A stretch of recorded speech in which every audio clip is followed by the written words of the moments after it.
ദൈവനാമം അതിയായി മഹത്വപ്പെടുമാറാകട്ടെ.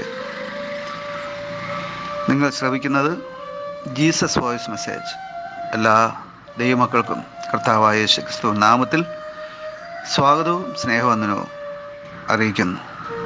അല്പസമയ ധ്യാനത്തിന് ഒരു തിരുവചനം പ്രാർത്ഥനയോടെ നമുക്ക് വായിച്ച് ധ്യാനിക്കാം. വിശുദ്ധ മത്തായി എഴുതിയ സുവിശേഷം 25-ാം അധ്യായം 40-ാം വാക്യം. രാജാവ് അവരോട്, എൻ്റെ ഈ ഏറ്റവും ചെറിയ സഹോദരന്മാരിൽ ഒരുത്തന് നിങ്ങൾ ചെയ്തെടുത്തോളം എല്ലാം എനിക്ക് ചെയ്തു എന്ന് ഞാൻ സത്യമായിട്ട് നിങ്ങളോട് പറയുന്നു എന്ന് അരുളിച്ചെയ്യും. കർത്താവിൽ പ്രിയരെ, നാം വായിച്ചു കേട്ട വിശുദ്ധ മത്തായി എഴുതിയ സുവിശേഷം 25-ാം അധ്യായത്തിലെ 40-ാം വാക്യത്തിൽ യേശു എന്ന രാജാവ് അരുളി ചെയ്യുന്നത്, അഥവാ ദൈവമായ കർത്താവ് അരുളി ചെയ്യുന്നത്, അന്ത്യ ന്യായവിധി നടക്കുന്ന സമയം അനുഗ്രഹിക്കപ്പെട്ടവരെ തിരഞ്ഞെടുത്ത് അവരോട് അരുളി ചെയ്യുന്നതാണ്. എങ്ങനെയാണ് നാം ഈ ഭൂമിയിൽ ദൈവത്തെ പ്രസാദിപ്പിച്ചുകൊണ്ട് അനുഗ്രഹിക്കപ്പെടുന്നത്? അഥവാ ദൈവത്തെ പ്രസാദിപ്പിക്കുന്നത് എങ്ങനെ? കഴിഞ്ഞ ചില എപ്പിസോഡുകളായി നാം ഈ വിഷയമാണ് ധ്യാനിച്ചു കൊണ്ടിരിക്കുന്നത്. ഈ വിഷയത്തിൻ്റെ അവസാന ഭാഗങ്ങളിലേക്ക് നാം അടുക്കുകയാണ്. ഇന്ന് നാം ധ്യാനിക്കുന്നത് സൽപ്രവൃത്തികളിലൂടെ ദൈവത്തെ പ്രസാദിപ്പിക്കുന്നത് എങ്ങനെയെന്നാണ്. സൽപ്രവൃത്തികളിലൂടെ ദൈവത്തെ പ്രസാദിപ്പിക്കുന്നത് എങ്ങനെ? മത്തായി സുവിശേഷം 25-ാം അധ്യായം 31 മുതൽ അവസാന വാക്യങ്ങൾ വരെ അതാണ് നാം കാണുന്നത്. ഈ ഭൂമിയിൽ ജീവിക്കുന്ന നാം നമുക്ക് മറ്റുള്ളവർക്ക് നന്മ ചെയ്യുവാൻ, അഥവാ സൽപ്രവൃത്തികൾ ചെയ്യുവാൻ അവസരങ്ങൾ ലഭിക്കുമ്പോൾ അത് ചെയ്യുന്നതിലൂടെ നാം ദൈവത്തെ പ്രസാദിപ്പിക്കുകയാണ് ചെയ്യുന്നത്. അതുപോലെ തന്നെ നാം ഈ ഭൂമിയിൽ ജീവിക്കുമ്പോൾ ദൈവം നമുക്ക് മറ്റുള്ളവർക്ക്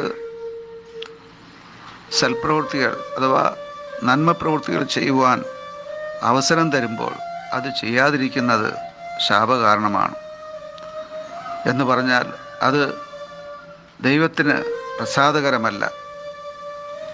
അതുകൊണ്ട് തന്നെ ഈ സൽപ്രവൃത്തികൾ ചെയ്യുവാൻ നമുക്ക് അവസരം ലഭിക്കുമ്പോൾ അത് ചെയ്യുന്നതും ചെയ്യാതിരിക്കുന്നതും അത് ഒന്നുകിൽ അനുഗ്രഹത്തിനോ അല്ലെങ്കിൽ ശാപത്തിനോ കാരണമാകും. ഇവിടെ നാം മനസ്സിലാക്കുന്നത്, നാം ഈ ലോകത്തിൽ ദൈവത്താൽ സൃഷ്ടിക്കപ്പെട്ട് ഇവിടെ വസിക്കുന്നത് ഒന്നുകിൽ ദൈവത്തെ പ്രസാദിപ്പിക്കുവാൻ, അഥവാ അനുഗ്രഹിക്കപ്പെട്ടവരുടെ കൂട്ടത്തിലായിരിക്കുവാനാണ്. അപ്രകാരം ദൈവം ആഗ്രഹിക്കുന്നത് പോലെ നാം സൽപ്രവൃത്തികൾ ചെയ്തുകൊണ്ട് അനുഗ്രഹിക്കപ്പെട്ടവരായിരുന്നാൽ നമുക്ക് ആ നിത്യരാജ്യം, ആ സ്വർഗരാജ്യം ശാശ്വതമായി അനുഭവിക്കുവാനായിട്ട് സാധിക്കും. ഈ സത്യമാണ് വിശുദ്ധ മത്തായി എഴുതിയ സുവിശേഷം 25-ാം അധ്യായത്തിൽ നാം കാണുന്നത്. ഒരു കൂട്ടം പേർ ഇവിടെ നന്മ ചെയ്യുകയാണ്. എങ്ങനെയാണ് അവർ സൽപ്രവൃത്തികൾ ചെയ്യുന്നത്? രോഗികളെ ചെന്ന് സന്ദർശിച്ച് അവർക്ക് സാന്ത്വനമാകുന്നതിലൂടെ, തടവുകാരെ സന്ദർശിക്കുന്നതിലൂടെ, നഗ്നരെ ഉടുപ്പിക്കുന്നതിലൂടെ,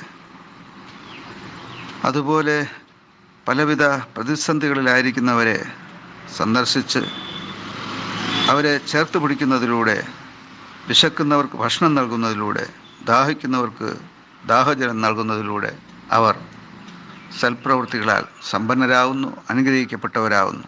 അവർക്ക് ആ സ്വർഗരാജ്യവും ലഭിക്കുന്നു. അതുപോലെ തന്നെ മത്തായി 25:31 മുതൽ അവസാനം വരെ നാം കാണുന്ന അവസാന ഭാഗത്ത് മറ്റൊരു വിഭാഗത്തെ നാം കാണുന്നു. അവർ വിശക്കുന്നവർക്ക് ആഹാരമോ, ദാഹിക്കുന്നവർക്ക് ദാഹജലമോ, നഗ്നർക്ക് വസ്ത്രമോ നൽകുന്നില്ല. അവർ രോഗികളെ സന്ദർശിക്കുന്നില്ല. അവർ പലവിധ ബുദ്ധിമുട്ടുകളിലും പ്രയാസങ്ങളിലും പ്രശ്നങ്ങളിലും കണ്ണുനീരിലും ആയിരിക്കുന്നവരെ സന്ദർശിക്കുന്നില്ല. അവർക്ക് നന്മ ചെയ്യുന്നില്ല, സൽപ്രവൃത്തികൾ ചെയ്യുന്നില്ല. ഈ കാരണത്താൽ അവർ ശപിക്കപ്പെട്ടവരായി നിത്യ നരകത്തിലേക്ക് പോകുന്നു എന്നാണ് നാം കാണുന്നത്. ഇവിടെ ഒരു കൂട്ടം പേർ സൽപ്രവൃത്തികൾ ചെയ്തുകൊണ്ട് ദൈവത്തെ പ്രസാദിപ്പിച്ചുകൊണ്ട് സ്വർഗരാജ്യത്തിലേക്കും, മറ്റൊരു കൂട്ടം പേർ സൽപ്രവൃത്തികൾ ചെയ്യുവാൻ, ദൈവത്തെ പ്രസാദിപ്പിക്കുവാൻ അവസരം ലഭിച്ചിട്ടും അത് ചെയ്യാതെ നിത്യനരകത്തിലേക്കും പോകുന്നു. ആമേൻ, ആമേൻ.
ശോഭ